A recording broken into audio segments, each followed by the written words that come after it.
Right, so who would have guessed that a Turkish, Israeli and Western-backed proxy government, puppet government, installed in Syria following the fall of the regime of Bashar Al-Assad, who consists of the leftovers, the dog's dinner, the gristly bits that nobody wants of various disparate groups of ne'er-do-wells now operating under the title of HTS, wouldn't be able to run a country. Things are falling apart already and a whole new civil war may be beginning to erupt. But then, equally, wouldn't that be classic Western interference if that did indeed happen? Screw up a country and walk away. It is what Western leaders always seem to do. Destabilisation of a nation for personal interest always works out well for them, doesn't it? Where did Al-Qaeda and ISIS come from to begin with, after all, before the likes of the US decided to ally themselves with them instead? Now, of course, now they call themselves HTS, which is far less well known, and still, despite being a designated terror group in and of themselves, but hey, diplomats are talking to them now, so now we seem to have bad terrorists and good terrorists, depending on whose side they're on and what sort of spin the media are putting on it. Well, when it is not the side of the Syrian people, then trouble will brew. But with the West and Israel having given these terror groups legitimacy, have they not also given them the scope to return to being one of the most feared terror organisations going, with everything we remember them having done before? Right, so Syria is rapidly falling into the category of being another example of Western-backed interference, destabilising and wrecking a nation for their own benefit. And that of Turkey in this case too, who want to wage war on the Kurds in the north of Syria, and Israel as well, who are still seizing Syrian territory in the west. But with Assad out, and Syria's support for Iran and their allies with it seemingly, who cares if the country falls apart now, right? Job done. We've always seen this happen before, don't we? Putting together a country after a regime is toppled never happens, does it? But what always seems to is they end up becoming a new breeding ground for terror instead. Only this time, Western-backed short-sightedness has been so myopic, they've literally put the terrorists into power to begin with, thus simply skipping to the bit where they grow into the next global terror threat, and begs the question as to how long will it be before we have to go back there to deal with a threat we allowed, and allied ourselves even, to come into being.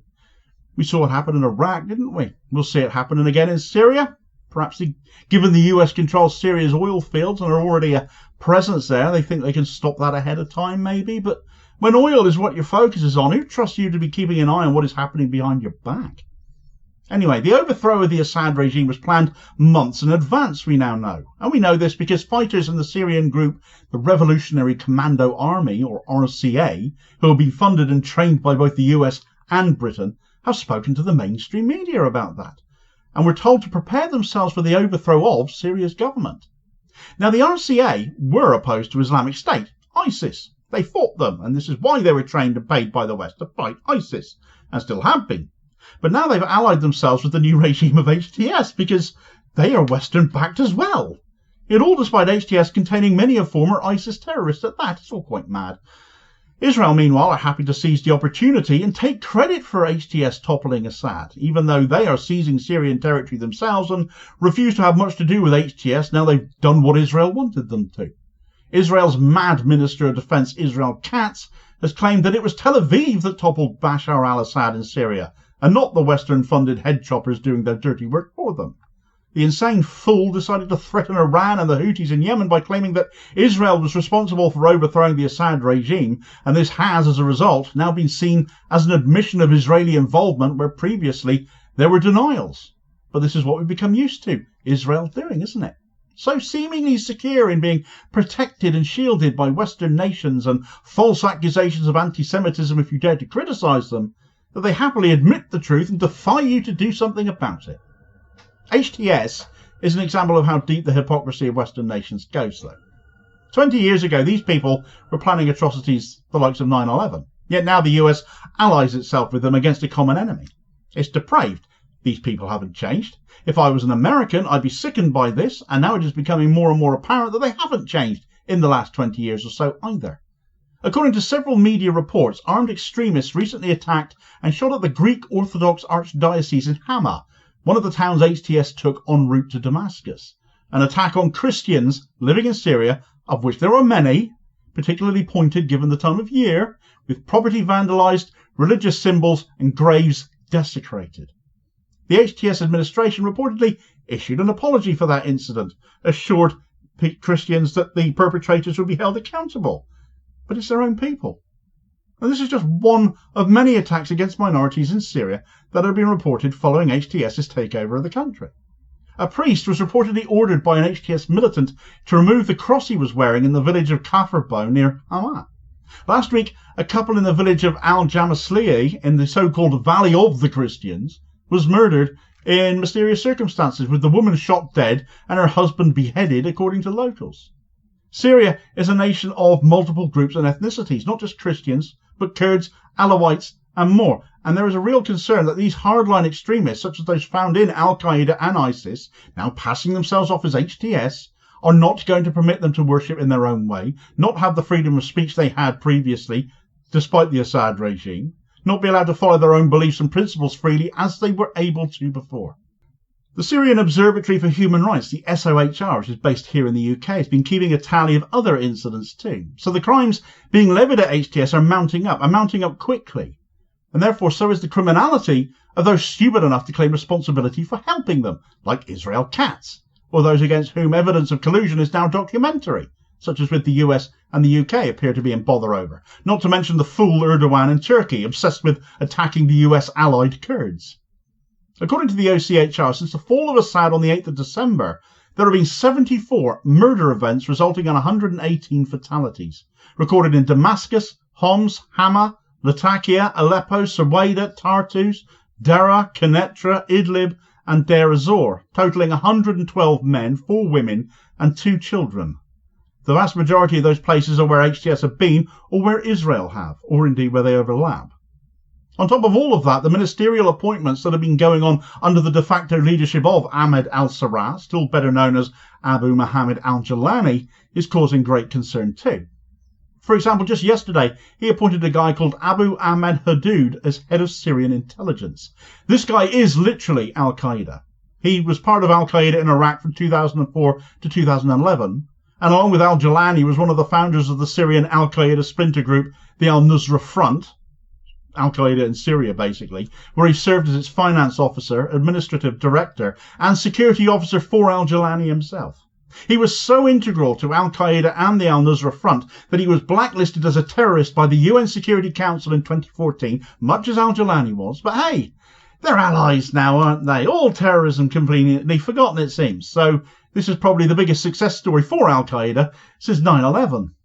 All in all, it doesn't look good, and so it shouldn't come as a surprise that armed resistance has already mounted in what could be the rumblings of a new civil war erupting in Syria.